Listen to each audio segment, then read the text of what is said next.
Ok, fasisila tua, tu am ceria ni tu mangal fono au, fai tu la fono. Ha malole msai. Yo tato mau ni fiafi.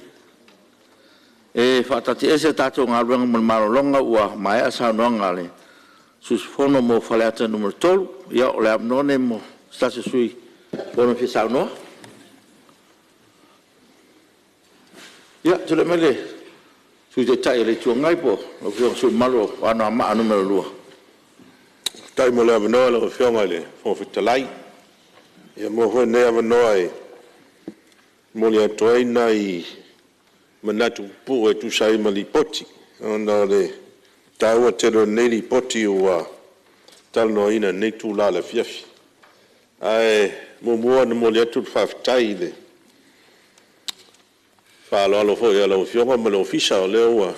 tani foi le sua ma mo sfasiringa manosi. E fionga i sui manuel mota ma no fa ftai ma tauina li potia le sala si Samoa Corporation o lo o le tulanga se le nio o lo mo uta le malaita polo lo ilalo le fala botonga nei ma le mata watu pe ya le ausia le afa miliona tausang. Lewa ua matawina e aina i vaenga o wha leia. E tatu malai lea. Ai ona le wawa i atu le leo se leni le moa. E whautuanga e tau ona to e investisi se leni ma istupe e wha leia atili i le atina e lea. Ona le se leni lo mo mai ai e le matawina e tau ona to e whapopo nisi tāwali tā polo. Pe e matawina hoi da se singa uta ia oa whalanga ina te lo isi tāwali tuai. E mo iala e nei tāwali fau ia na o mai le i mautele atu. Ia matawina le lava o nei tāwali a misa alamo meo pēr whai tau vanga. Oa o tūlanga ia lo mo e tupe le leia le. Al fa tonga e wala mai le tatou malaita alo lea mai e foi manisi vai ngole malai tau no to fa le ya tili e le asia se utaya matawina e o le si fale le pito i lalo e le alo ia isa ia se fale ainga ia pe wa faisi ubi ona tatia e le o fa ngaina pe lisina. Ia wasi tupe mo fa popo le tatu malai ta polo. Ale sili atoia na le ta ua ia malai e tono lipoti. A pole ase tūlanga o iai le ia tatu le vaenga tatu atinai. O e se fuafanga to e lisi atu. Ia po e se si fuafanga le tatu whalapo tonga. E whaonga i le vaenga tatu malai ta polo. O le Whanua le ta ua le sa leo ta ua tono lipoti. Whanua le songi le sa tanuina e mo wha moe whausia e le tato free market. Ia te lele ngā luanga, te lele investment le tato whalapotonga tanuina le. Whanua lea e le mai atu peia e 5 eka lea na mai au na tanuina. Ai 10 eka le au whai po le te leo le whanua lea. Ia pe whauringa mai o leo tatia o le se me whai ai ai e te tau ona e se fuafuanga le tatu whalapotonga.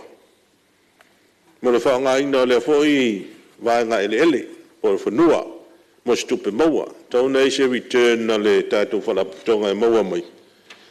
E le whanua lena tanuina i songi. Wa ele titi tupe le tato whalapotonga nanu i le tape na ino le whanua leo mo le whausia ino le free marketi peitai o lewa to e sui mai ele whainga malo ina watu lai mai le to whainga malo le nai tu e lewa to e sui mai la si mai na whausia i savalalo e mesa e tu langa tuai sa iai le free marketi. Ia pe fo na siringia sui o faleata tonu e tūlanga le whaangasolo ngenga wenga le I savalalo le free market lea wa te le fisosoani al maro New Zealand o le na mai fisosoani tau tupe le na mai e whaatuai ia le market lea e pe mata watu seise vai taimi va ai atu iai pe sa to ai ia ngar wenga lea e pe fallinga mai ina tau mawhainga o le whaavai o le whale. Ia, ma lesa mai tau ina. Ia pe o onge me o le o sua sami ngā sa ira rui. I le mea nā lo tau whai e whaatu ai le, lo na winga. Pe wholinga mai te lea nei whare tonu nei ngā. Ia, po lea se whamani nonga o le tūlanga. Ia, i le tūlanga le whaavai wai tau na mautu le le whaavai. O ngā ruenga lea pa whai o le onge ma le sami lo I lalo le I le tūlanga lo whausia ai ia le tātou ngā ruenga lea ia oanei tūlai mai se whawhita auti pa maia ma le anga I lumana ia ua le free market e anga I ai le tele o tangata le tunu ia no e voi e whatoi o loa le au whai free market ia e tā ua wha lato songa le mu, o ane eini whawhitau le tūlei mai. Pea mai au na whausia le ngā runga tele lea. Ia rau whionga le whongwhitalai. Nā pau ia nei mta upo e whia, pa I ai, stau talanga, whautai mo le mnoa. Alo, whautai mo le. Sau longa waho tato, li potio, ele tumoto tato malo. Ia tula mai le whito matai, wala tau sipo. Whautai mo no matawanga noa. Whawhitai fo ile, te whono mar komiti, ia whapea fo itali watu ina mai la lato li poti. Ai, o se whesili anga I le whautuanga mua. Lea, wai ile tali ale malo, I le whaanga ina leo le whainga fau leo le International Finance Reporting System, IFRS. Lea ua whaangaina nei loa e le tatou whaalapo tonga awa mō le whainga latou tala whaaltupe o lau whesili. O le ala lea whianga I tupe mauan whaalapo tonga o suinga ia ua whai ei nei le ua tape nai nei la latou tala tupe. A oa fo ini a whianga ia latou tupe whaalu e whia ni tupe maua ua whaapopo ai ai pe iei fo ini tupe whaalua pa u. Taru ele whaanga ina o le vaenga, o le whainga fau lea. O lona lua, o le maita watu I le whautuanga lona lua lea. I le tuina atu lea, I le pūlenga o whera awa inga lau ele le tausia le lea o wala. Maintenance. A lo tali mai le malo e whaapea. I tūlanga lea. E ao lava ona tape na ina ele ona le whanua. Ia le awala mo le whaonga ina e lātou o whaamatu atu I se whanua le Property Act law. Tatia la ia whanua le malo le ai whaapea e o le a whaanga ioi pea le tātou whaalapotutonga le construction po le whausia o awala. Ai whaafewhea ia whanua fo ia sa whaatawina tangata sa ito o tasi. I to tonu ai nei le taulanga, lea ona whaonga ina lea e se vaenga le atunu. Lea I le tele o wala ia wa iai I to tonu le taulanga. O wale ao o nei ina toe mana oe, whai a wala I waleanga, ai whapea mai ia le pūlenga whilaua inga. Lea I ona matawhai o ia na e ona le whanua, o la tau e whale leia. Pele o iei se vaenga a ua umalo ona construct ia le awala lea ua wia ia whanua ia ua whaatau e nai tangata. Mantua lau tele o tangata nei. Ua leo to iei le ona whanua. Le ua whaamatu atu I tangata to a tele mano nofo ai. Ona taatia ia leo le awala le anga ia lea wala e whaatatali. E pe toi sau ia le ona whanua na whaatau ina. E toi whai wha le lei. O la ofesili le nā pele ai se vaenga e tatau ai ona fesoasoani mai I le tatou LTA La tau te maintaining aloa awala ia lea ua halu I tutonu I vaenga I o whanua ua whaatau inatu. Wa lea la ua whaimel whautuanga lea. A o olo wa umana construct ia le awala le tātou whalapututonga. Wa asset loa le malo. Le le awa o tātou lava whanua. Lea I whamatu umalisi inatu. Ai whawhewhea la ia whanua ia tua lea sa whaatau inatu e tangata taito tasi. Ia o le whesili le nā. Malau whesili muli na uwhionga whangwhitalai. Tau mai ua le tal noe no li poti talu ai fo el whalapotutonga lea. Te tau man tuana whaapea e lusu wha hawhela whaio eka. Al whalapotutonga o ial malo o leo leo wha aia tato whalapotutonga. Ai pe tolu se lau mon tupu ia eka. O wha ngā mo le whausia ina o walam tulanga whapena. Vainga la le tutoi pe lusu tolu mon tupu afe. Ua uma ona lisi ina uma atua. I tangata ta ito tasi po le au whai pisinisi foi. Ia eka uma ia. Le lalo le vainga le Samoa Land. Ia ona ia ofisili nala ua fionga le whomwhetalai. Whaftai tele mo lumata wa manoa.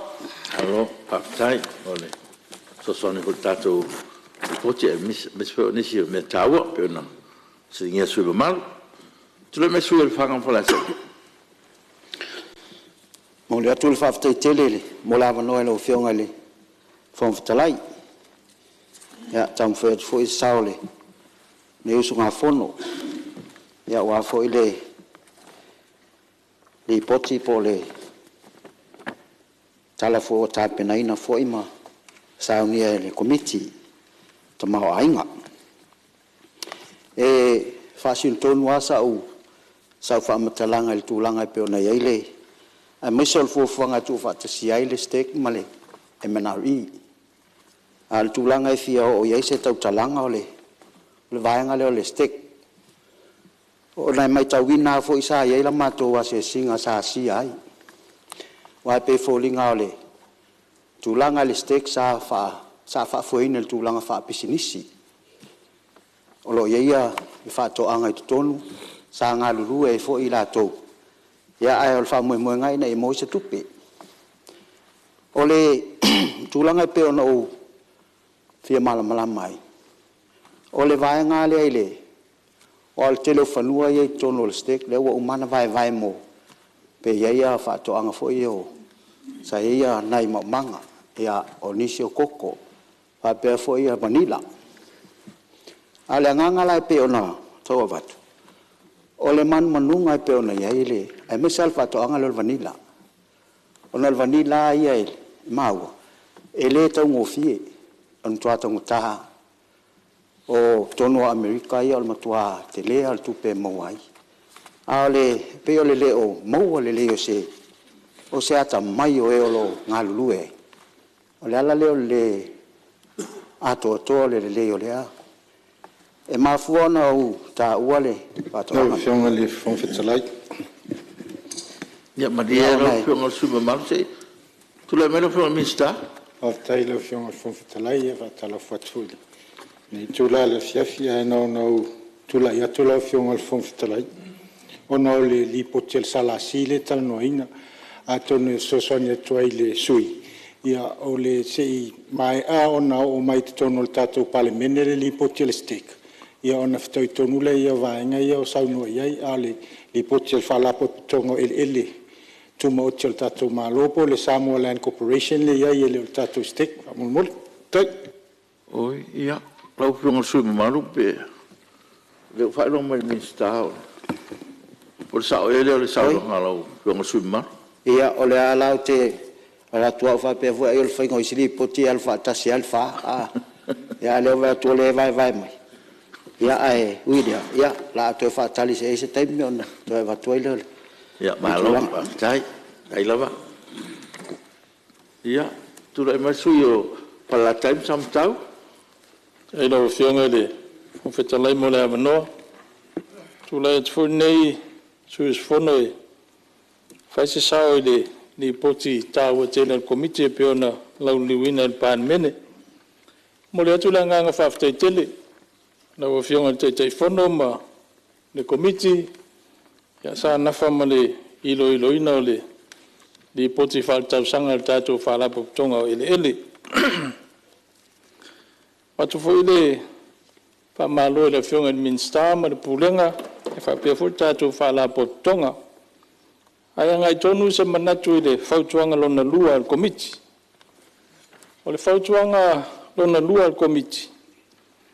O loa nga ia le whawhitau le fōfo. O le whausi e ina o awala, pe o na sao no foi nisi o sui. A o loa mai manino le tadia le whaala poptonga. E le mawhai o na whaia le LTA. Ia ono o tu la fono o aseta, ia po le Property Act, o lo noa tia ila tau maritu inatu, o le vaenga leo fausi ino a wala le LTA. O le se manatu e fesosoani il mata upu lea. E le aia se senga o fausi ino la wala, ma le toso ina leina e tise, ma le toso ina o le sua vai tau mafa i whanua nei. E le whape o le whalapo tonga e toso leina e tise. E le o whalapo tonga e toso le paipo le sua vai. O lo o whaia e whalapo tonga e fito i tonu e ia services nei. E whape na fwoi la le tūlanga o le awala. E le o iaini insinia o ntangata e ni poto whapitoa i mea o nei o awala. O i tātou whalapo tonga, o le whalapo tonga o le LTA. O lo iei to mai maanga waa, ma o le lato matawhai o tonu lea. Ai pawal mele o tau wawai atu iei, o le concern o le whalapo tonga. Pape taunga tā atu pe a whai o le LTA le awala. Nei lo le whaatino e lato. O le whai mai le isi a lato whautuanga. Ua malie mai e pe whaatino le LTA le procurement, ia po le whainga o le tau whaonga. Ia e to tongi e lato, ia ai morsi le fia. O le whausi ino le awala e le whapea na le award o le konkarate, o na nofo lea e o le konkarate e whaida awala. O le mena e tā ua tele ai. Le ave o awala nei le LTA, awa e le ngata a mata mai le amatanga e le whainga o le specification o le awala, o le tau whaonga, se ia o lava e na whaatino, ia mamata i tūr whainga o le awala, quality control. O vaenga tā ua e tauna sila i e le whaalapoptonga. O le mea whai le white na i e le whaalapoptonga o le LTA, ma le tātou whaalapoptonga o ele. I le mai ona whausia e tātou o wala o na watu le LTA, e te te mai le LTA. Aisa, a waero i eisa mauti noa e whalapoptonga le LTA. Sa whausia le a wala e tusa ma specifications o loo. Whaati nol la tō ngā ruenga. Ai pe e whapena foi so se whanua pe tū ma oti, pe tangata teito tasi. O lo iaia i lalo le tūla whono, e ta tau e le tangata e ana le whanua. O na whaida a wala, toso le ritise, toso le suawai, ai le whatau ina le whanua.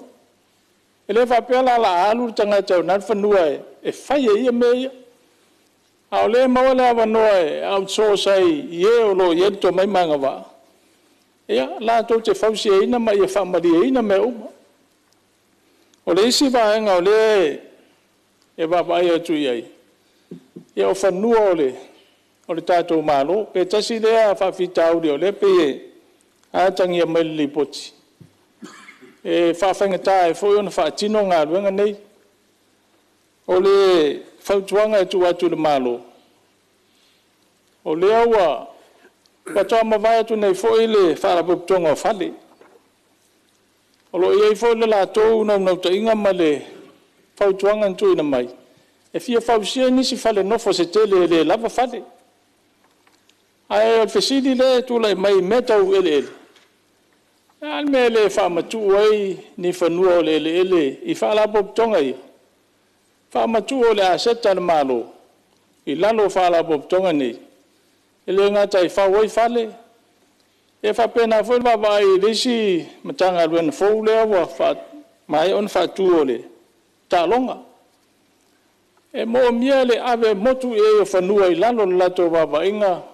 Olo fa mawa aseta le malo. Awa mai lesi mtanga luenga polis fala boptonga lesi fala boptonga ole aseta al malo ai fesoson tele na fenga ina yetu iti ai le tau awa mafaiona nga lulu fatasi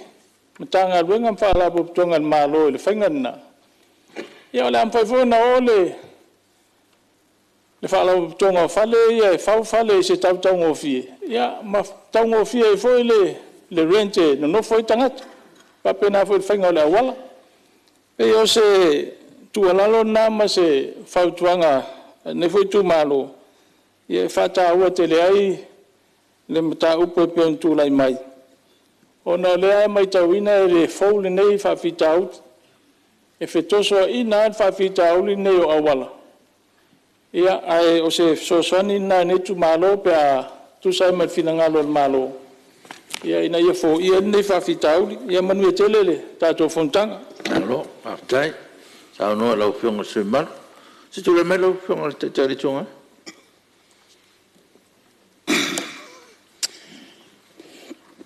La opción ele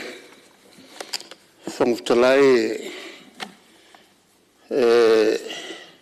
fia fale foi semanatu. Ile li poti le nei o tulanga le au mai I wala le sa no le sui fatto a mavai atu nei o tula fono le o lo iai o tato malo playa e tanga te tua po il malo fo po sfala po tonga a faieni ele fia a vai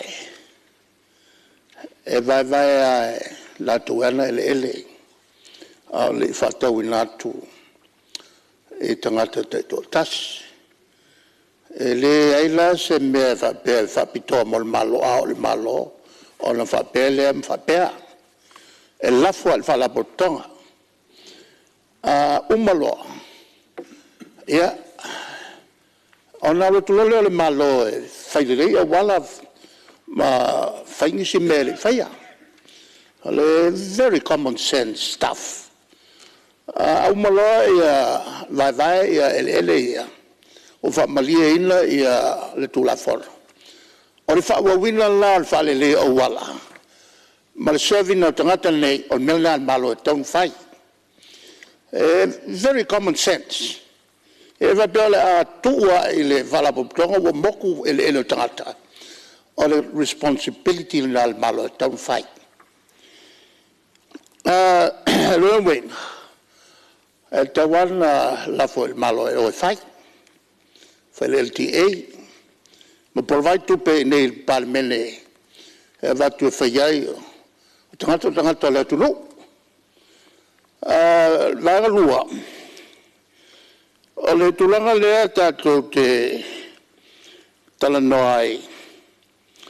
ele ia songi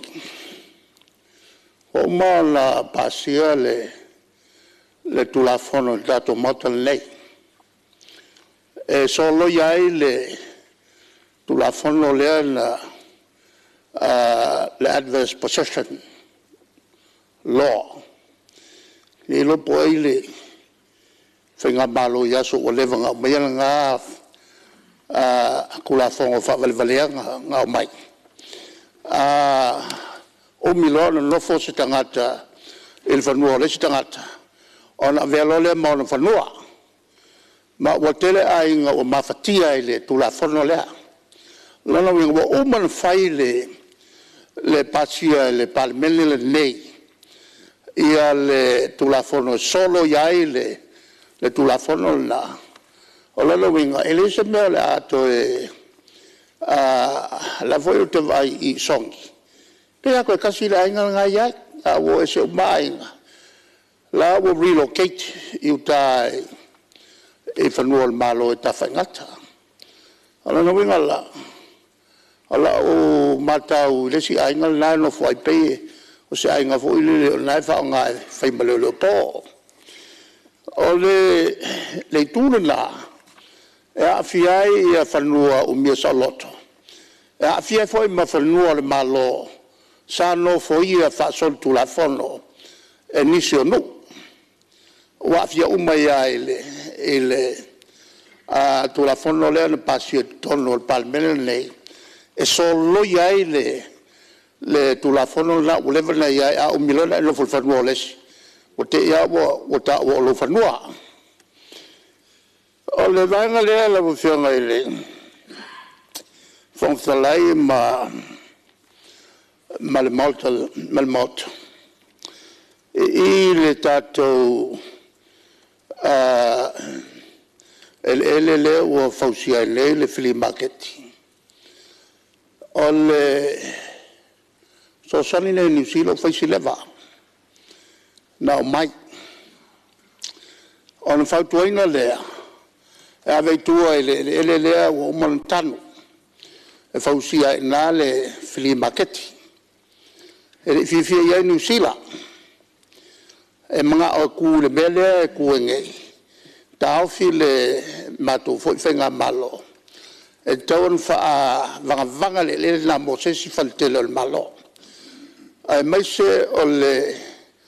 e luma fale mai le awala e kau o ko fa lo kele le awala fa ya sin la mai tio i le vanga le ai o le na tu si fo iata fa ya si faltelo il malo la o mo mio se si faltelo il malo o le lava tape ia nisi o tangalo ngal malo a beta fina mai anu sila avat folta tu fina tatia e lo fa pena alela o vai atu a sawa me la e ni sila ai o le mesa tonu foi sa tonu ave tua ele le o ma na tanu baurunga ele tato malo io kililo ia ile lunga pe alo raku la ia se si malo e fale kongu i fe malanga ina i yang ko kale pe sele ba mo waina sele lo fianga al fond de lai ia si fengata le sa silingia le fausanga mo meo o le fale le wele o tele tau mai lua i tu nga fausanga o fale o fausanga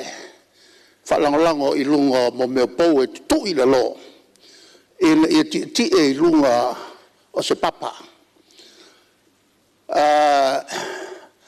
ona favai lo le falteli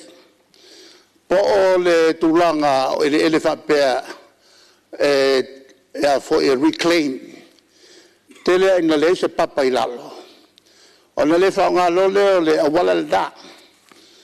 fa nga le floating basis e o prepare o le prepare la pola le malosio o le lulu ma fui e le mafai o na ngoto le lol fale o fengo na le fa yel fonga fale no le la fosia saina ai la fo la to mata tu la no fale ia e sau TV fonga fale se lau nga angi ale o ma fu e va yo ku ko mo fo la lo feo ki o mai makaka fale la na winga la fau longa le e tu longa po ala winga le propria po le o tu longa o se papa ma ngoko lo ilalo la le ka make ai mele o kupu usalo nga fa kamala le faingo pekinga ia ai aku le lo por mela le wailonge ele se me ku wai lo winga la o suile le a fo el fava fale Le tulanga la lau whengal whoftalai. O tue ngā whausanga e whawai ai i al whausi o whale umba i le lalolangi au whia me tātou. A whaila wasi, e le tau na whisili pe mafu e sa. O na me whanila lea la tupu i whalwhakawhalono lea le, o le Development Bank. E ie fwoi whawhita au li i le tulanga lava lea, o le lea i o se papatu e tū ai mo meo o pau ia o mea po le tu i lo e ti e ai le fale fonga fale la vong vong te la ia o la manatu la i le mtau pu le pera langa alo ai alo mole saurang malama pu tu ai nga fa sanga fale ese ia malo pa tai ia tu lai meses ta se sui lo amnol tatu Bauta. Ia, o leo ki lo mama lava, tato mauta. Ia, tu lai marsui fala ali numatas. Ia, lo whenga whatalai, ia, fia, e fui se sao i tanga luenga peo na ta ua, e fui lea ngangai, o fui lewa noe, o fui lea ngang whaftai, ia i le komiti peo na iai, so le suyo, sa te pai te ola o vema te whono, ia me se sui mamalu, e tu sai o ngā luenga tā ua, me se fui ia, pa i o ngā luenga, o se le whionga le minsta, le titi fo ia se langona lau whionga le, o se fia fesilia i le tūlanga le i le fautuanga mua, po le mele o se software, wile le finance software, mo le vainga o tusi tūlanga, nanga sa tupu tūlanga whapei tonu mtanga luenga, ia i le whatawino software, ia sana e ulo i lino ta inga ili. Ia le tūlai mai o le whainga malo al whatuatua i le tua samo o tasi. Ina ia tom whaina develop internally, tonu al malo i lona tumai whapito. Ia tūlanga softwares nei, o nana ili me sa tūlai mai ai. I toi fo ia tui company sa au mai software nei. Ia, ua le mwhain toi update, ia po le mwhaiona toi to si tia me se foi le tulanga utonga ta eu mai fo eu fatau a to software fo me la le ta ua va ngai no lo anga i pe lu mo ta tu va mo e software systems nei ya wale va inga le le nga luenga le lumana e ta ua le ta pena pe to mai va pito to tono ta to tunu ya wale manuia malanga i pe lu mo ya ta to fa mo le technology ia le tūlanga lea, me lea o tūlanga whawhtai komiti, langa fui whina ngalo, o no lewa e nga tāua, e le nau nau ta inga, ia, e hao na sila iai. Fia, o tu fui se vai ngai le tūlanga lea i le tūlanga o awala, pe hao na ta oto mai ai le tūlanga iai, se whinau, e le whauwhuli ni whinau ngalau whionga e le whauwhtalai, tūlanga ia o ata tianga o ngā ruenga le malo o mali tūlanga o iai. Ai, mure fui le ngang whaftai. Ia, i le fui sa avema te whono o le komite ati na e la tausang. O le uto e fo i le puma i o le MWTI. A wale pe o le tūla whono tonu alea. Lo whata o to e le tūlanga le o whaingo a wala. Pe an si le fiaso se ati na ea. E o aile vai ino whanua. E issue mai e le puma le development consent, ona vai lola i o whanua. O le development consent la, le nesa ta atia i lalo o mtanga luenga o ngā luenga i telo tau sanga utua nai. I lalo le Planning Act, ia peitai, ia o no suinga fo iana iai mle tina inu tulafo. Na ile tulanga, peitai, lea lau te ta oto le lang tonu le neveita. E wai lalo le WTI. I lalo te ta ingal minsta, o lo iai lau ti ei. Lona winga, o le ngalo le ngalo fatasi la le tulanga i lalo fo le tula fono le Puma Act vai nga faiva ya lo le developers contribution contribute taila i vai nga la i o le infrastructure lona winga a fa pe fo no malo lo vai el malo o government le contribute i so sani fengo wala lona winga a wala le tauto o malo e fa ya wa a o fo se se fulu eka po se lus fulu eka tangata i totas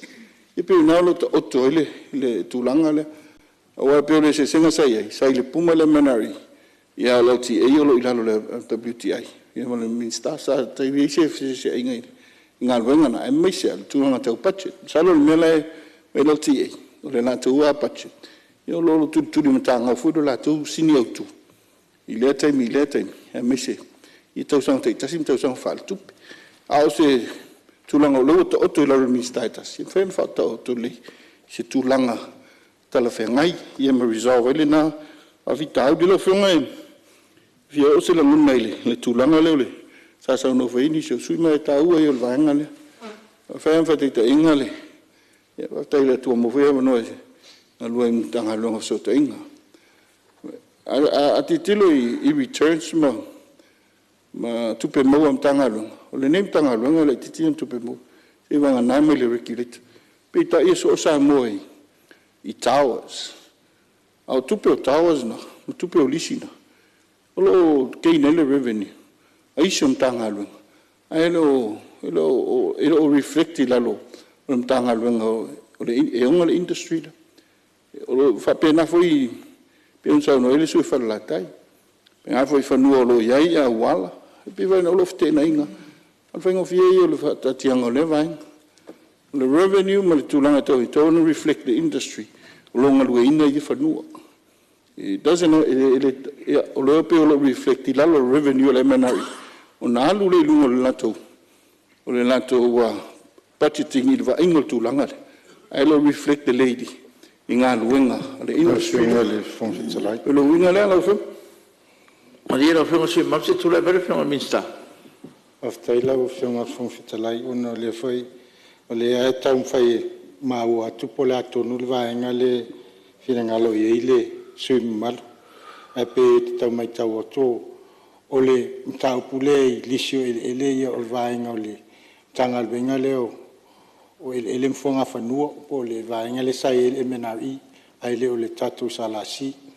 a tonu vainga le fito tonu ye le vainga le saunoi le fatinonga o lisi ia ma revenue alu ye ya ese ava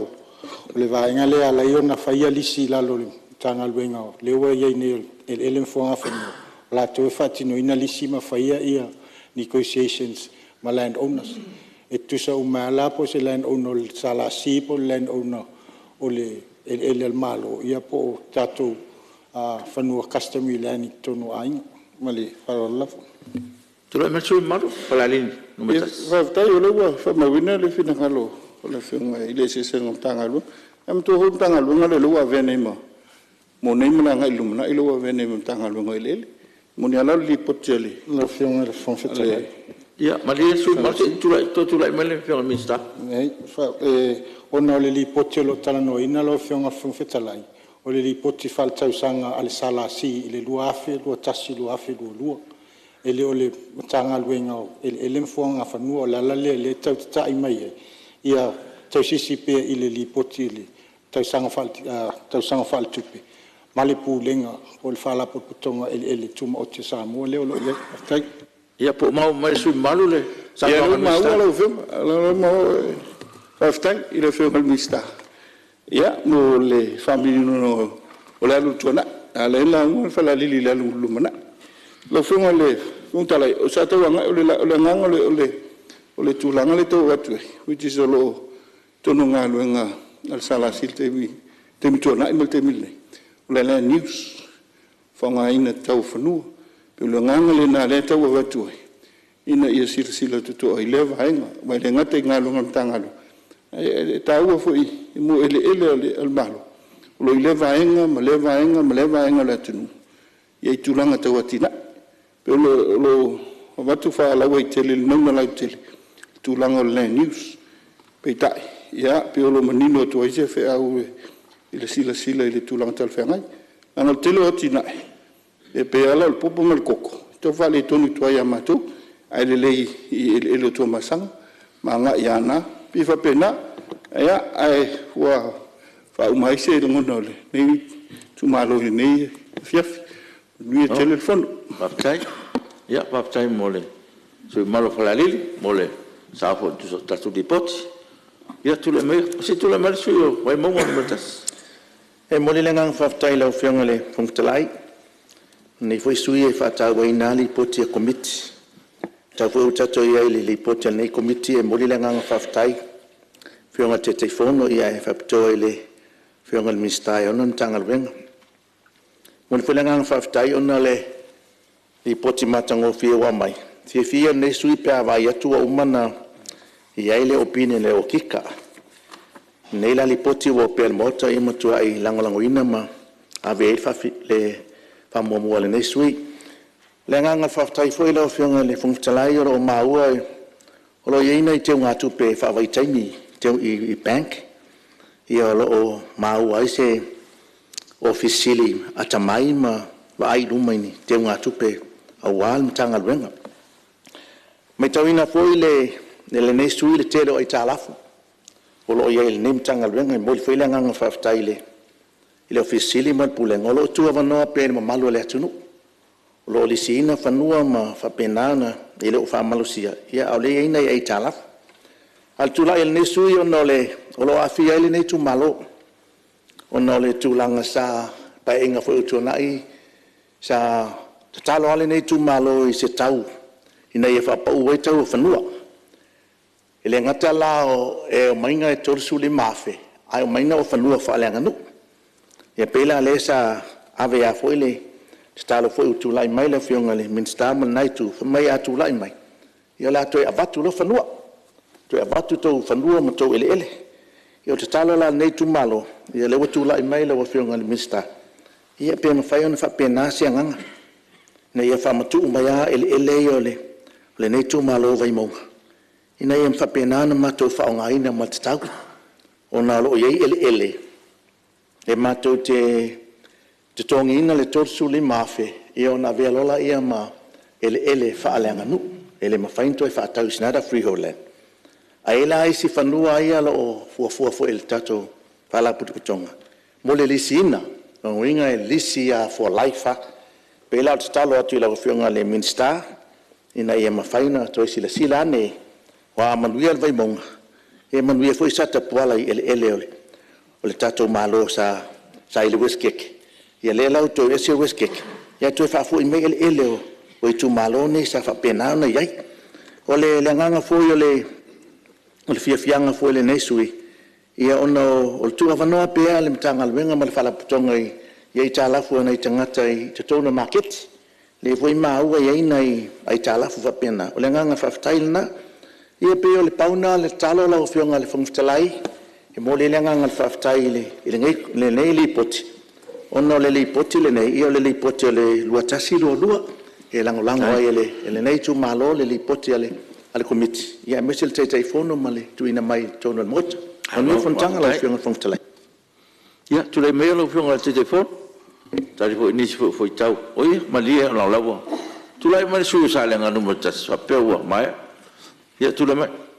aftai mo le avanoa la fionga le fionga fitalai ele te le lava se langono le nei tu malo o le fa aftai la fionga te fono o i lava na filifilia o e se tu langa mawolu ia lo ia i lava sulu tu ma me tawa bea ia komiti fa pale meni la fionga le suite te fono ia mala komiti mo tawa veino tu langa fo i tau komiti fa pale meni wal ne li poti ole fautu ngalo na lua le komiti fai tau watu mal manino le tale le malo ele vai nga fasu mo fitu tu la fono e ona ta pena ele ona le fanua po le landlord se awala mo le faunga ina ina to e fa matu ye fanua ia ol popo le ngale ye lo sui tu langa foi le o le tele o le eka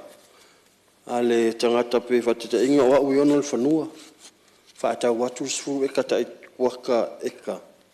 ia ai to e fai ya u yo le awala lo fionga fonga fitela o te mai tau ina pos fate te inga fai ngofi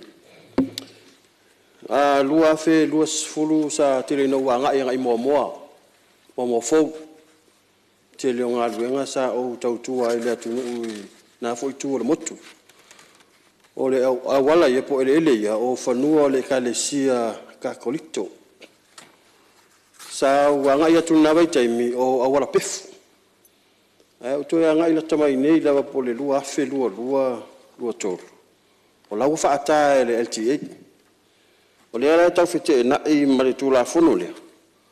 a fai o le kalesia i ona fanua ele ia o le fitele la no winga la wa so le tula fono fa tino le LTA o le faingo awala i lungo fanua ia ale el tula fono le matatai na ai a fai o fa tino awala mo le atunu lo tele e talia la le nei sui le fa wa wino au nang awale o o le atunu i tulanga le lei ia mamatanga o fie tono fanua wa pe o mai tau ia mana ia le tai mo fo o le watu o tau ai uto mo mau ai uto pasi mai tai falo ai wa lu al tai tau uto ia mana fo se fainga fo no mai le fanua tu mot ia sa o mutanga luenga le o leo sa tele no tu ala lo la fiona minister ile tanga luenga le vainga le o fui mu o le titi o le fuanga la ia ai mana ia o le fuanga fo le tu le sa tau fai e sa tanu tau fai ile o le free market ia tasina tina ile le ona e vaiti fo ia le vainga le ia le vai fa minister to no fenga malo ai na fa tupu manatu watu ya utafo le fere minister po le ia fitu nai fa pe le o tatu tiano tele fa bisinisi me ia tatu mata itu ia malo puia a seta ale malo i mutanga lo ngata tas o fanua i tu ia fioanga ia maua ni so sui ia le o tu la ia tu fa le o se la ngona se tu malo ona ia ele e tu malo o i se wao mo fangfang ia le tele ia la faingo se tu malo vai ngale pe ma le val super seno se wao walu mo ele malo ma le fa super seno ele o le fi anga fangfang fa pena fo ia o la utalo atu e pe le wala nga tau le la umol pa ing ia le fatino le vai nga pe o le atu tal sangat ia tu mai vai nga ele ia singa lu ina so mato tu malo o fa tu pula ia te na blocket ia wa tau le lava fonu e nga ele tu malo ia o se talo tu le o fionga al minister no telefon tanga fa after lo fionga el fon fitalai alo no au fiong su malo ia tu le meia lo fionga le telefono o le tu fa tai lo fionga le fon fitalai fa tai tele la vai sui mamadu sa fa lia la to finangalo i li potine ale la sala si ide to sa fa tu pelo tasi lua o tele a fo io finangalo sa fa lia ia o le minatu fa le ia ti lile ia le awunanga ia matulanga fia mal malama inisio tulanga lo ia ile la awunanga na utang failai tai fatasi umatu lava fautuanga foi na vatu ia atonu ngawa o manino ai nisio finangalo i saya ia fautuanga le mal fa mal mangaile ta ele tu ngai no fionga fo bole sa u ia ile nganga venga nei salasi o nisio fa fitau nei o fa fitau ia na sai fo na te mo ta fi fo me ta fai ole tau mo le tau o tatu maketi le ai fa ule fa nei o la menino mai tono lipot los fu miliona mai New Zealand e foi stato fa mal mato le foi sa ta il malo na vai te ia le e mas fu afe o fu miliona le salasi ia e fausi ai o tulanga le fa pe ai o ia se vai nga tupe se variation ele mala e committee nei te mine fa lipot ona atonu ni mena tule mai tua mai parliament gilo ia committee fa mania mo concept design le moleata foi le sa mato tilo ia o le mana ia e ma be foi fautuanga ia e nai ni mali poti sa ono tilo o pe tau up market tele le wele o pe o mo meo boutique foi i o inu fafo au le pise maketi tanga Samoa e ona vele o fautuanga e ti siro pe o tal fe ngai le ia mele tolu o maketi pa unal me ti tilo ia o te minga lau fa pale e le mfaino i se se singa a tulanga na ele o malamala ia sai do le fionga ni mista pe o te mete ai e winga le variation le 5 miliona le pe on sa no le sui o le vai foi fa pe le Leil Foundation ia ele i ofo la ia se sai di ngal committee e pe o mausali lalo pe le ai tu no mena ia le al company lo fa ia le market ia maltato vai nga o atina tseli pe taun fa float le mea pe taun tu i lalo pe o si le o bala wat fa tuang ai le ese me va pena to no li poter kovich o le matau pune tau au wala lau fionga nia peno faiat le vai anta fai o le neiva fitauti ilo o lotunga foi o ia o le mesa ia e fai ia ele salasi au wala salasi o landlord e sua au wala e o tu e la fonua la e fi fatau o tanga fi lisi e tanga that's their responsibility o le landlord le na pe o le sau lalo i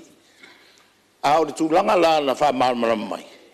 umalo na fua salasi a wala ia mo tangata no foi then it becomes a public road wa matolonga wa koi taxi mo abato roi pasi I tuai no fanga tangata nei ia o le public road lo then it becomes salasi problem le foi so mele fionga I le mit start sa ia fo na te ta fai fo se fainga fi now mai foi sta le LTA ele aila pe le sa no e su malu o palatai te na I fo in la vaenga para ring o le ala vai e o matemine o le ala vai pe te na ia ele I mauase se fo pe fo le tali le malona sau ele o mauase no fongo le lei ai pe on sau no ele le ta ele tuangai it is the government's responsibility boia e faia le down one ministry to another e tala no o le ale best way serve vai tanga o le wai le lave te na im tanga lunga dua a o le o se vinga tanga e tauna serve le malo ia e famel o le tali na te minei le tau fai la vat salasi ia fai se feu tanga ina wai elefia va ai fo LTA ona le fai la tau le awal ese ele o vai la tau pe le specifications na fai la awal mua ale la tu mai ala tu e tu te u fa tama pe tu langa na ia avatu e fai le LTA fo ia le procurement ia ma fai le tenda ia ele fi fo le salasia atono wo o te mo tawai ona mai e min stato lua no foi lá no fa uma nem tau na ngo leva no tau pu nei la fionga no fem ia lo fionga te fono se tu la no le fionga ni tau alo ten Aftaia mo le matau pule o le matau pule lo fionga fon talai o le faingo fia ia o le layer of sota inga ele ngatala salasi fanual malo au isi foi a ainga uno so fangua foi e kikere ala fangua o mesa loto o le kulanga e kaunga ia e ka kauanga feutanga I mai utilities ia tato malo o le IPC o le vai o le TA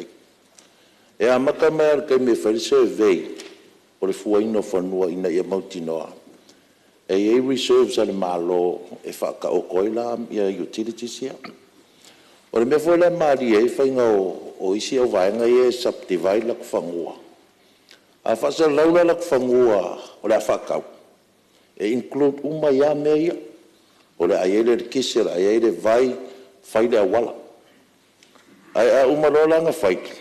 wa uma fele au wala makulang fapenga mai e le saunga le e le fai pole e kaunga vakula ti e loa fai insinge spexo awala e umia ngo faunga ai ade anga lo ia ua kapalo o le LTA o la koe whai awala. O koe ngā me arwhai ngofia ia o le whiutanga. Mamla mai I mea ia, inga ia auanga I kula I mai se whawhikau ni muli. Ia o kele au kako awala la e teimiranga o kako o I awala ia. O la ua koe o al kako LTA, kako malo, e koe whakingo awala nga, o ngā ko kele malo le turu. Ua whiu whaku salasi, ua whiu whaku isi, ono se whangua I lako awala. Ia wale o whai. Ia la ua hawe al kako ngā ruanga peo ngā maadia fo I saunganga.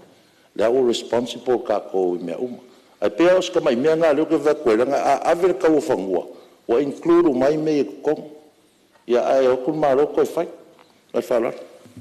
Halo. Le vengo do tele. Ia, tulai mai. Mo pasau ino temio de telefon. Atono le sa manino ma ele le temio tuana. Ia le la o sa no manino le vengo minsta to powers mititi lo miside. Ele sa no la vengo minsta. O le approval o le development consent. Le fai il fu ino fanu. Ia lo e te fono ile vengo minsta. Ftam fen fu fanu ma vai vai. Pe lo manino mo la tele te pa le approval lena ya fai awal e ma sai le tu pe fai le ya le fai ngo awala mlanga fa lolu Ya, tu la mero pengo te telefon, fa vol sa no. Lo fiore Maria lo pengo te telefon, se tu la ya. te le tu. Ele tulanga ele mo se malia ngai minsta to lua. Ona avelo le capinete fai lo il capinete fai unga la le paulina sto va popo il va piola tu fa ua il ministero lua e fai le la finua a olo tu non va per al fai lo il capinete fai unga la tu ma Ya, tu la mero pengo te telefon. Whaftai, nā whiong, ia nā whautua atu reisi whautuanga fo ea li poti nei. O e tati am tau pusa whaalia. O tātou whalei o a se tātou mālo na uka ele mana tāpolo. Ia o le māua ele tātou ripoti ia sa whaatau ia tāwale fau. Ia ma whaafou uma, ia pāfrou musa tu lang whapena mai tēla isi ngā luanga sa whai. Ai ei lava le, e ale wear and tear o mene o malai tāpolo. Every day e whaangai tangat. Ia, tu atu lava le. Il tanga luang ma funga mista sila nei disi tulango iai ya ma falle ati dia ye uma ta vale vito fia ya tournament se fai ya ola lava ta vale ta porta ua yo mengi ta polo falle ngo le foi asetta ole yo amesi Ya, ua o wal peinan sa no ngalo funga le.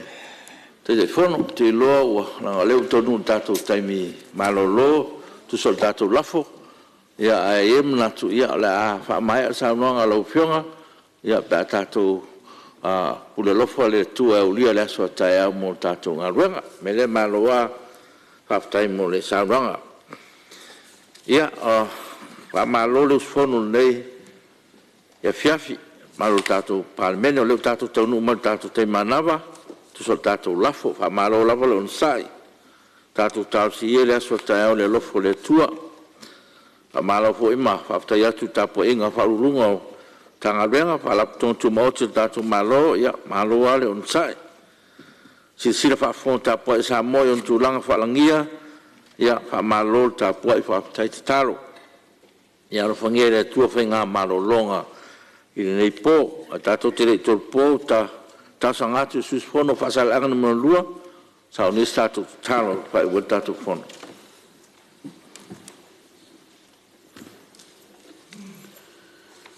no mato te mai o langi o mato te fa maulolo atu o luma ni lava fiafi o mato taunu mai le faiunga o ngā luenga palemene le nei aso mai lava i le tai au se ia pa ia le nei taimi ma tō whaaftai tele atu le anganga o lau fio. Sa afsoasoni i la mātou ngā ruenga le nei aso. A me se foi o le taitainga le anganga o lau fio i whinangaro se sa whaalia lipoti sa talanoaina i lenei lavaso matou faafetai atu i le malosi ma se o le ola sa e foaʻi faatino ai o matou tiute o le poto ma le atamai matou tatalo atu ma le agaga faamaulalo seʻia e alofagia lenei palemene a matou galulue mo se manuia o sio matou atunuu e faifua lava matou galuega pe aunoa